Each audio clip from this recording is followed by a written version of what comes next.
Pruning removes lateral branches, resulting in clear, defect-free wood, and is usually reserved for high-value species such as black walnut or white oak.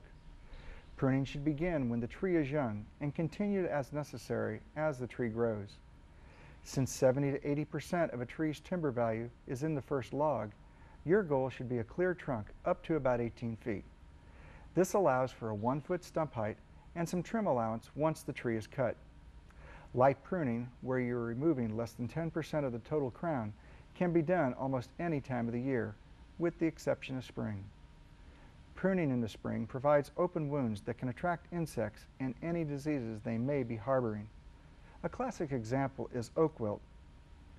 The best time to prune more heavily, up to 25%, is in the late dormant season. Only in extreme cases should you consider removing more than 25% of a tree's crown. Upon your first entry into your woodlands, you can prune older trees, but the branches should be less than 2 inches in diameter.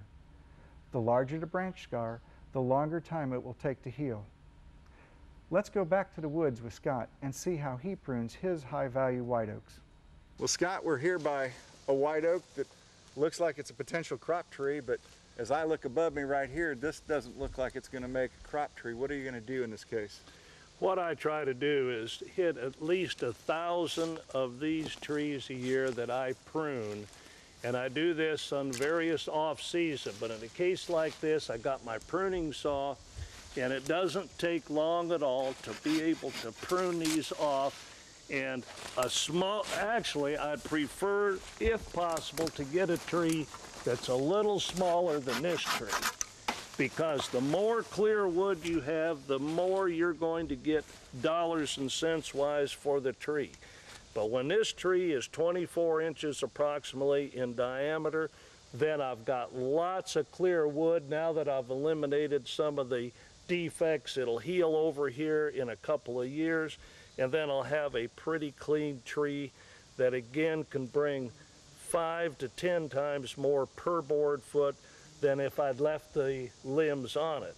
When Scott was doing his pruning, he needed to point out a couple of important points in proper pruning technique. Here's a rather exaggerated branch collar. It's the swelling coming from the stem of the trunk out to the branch.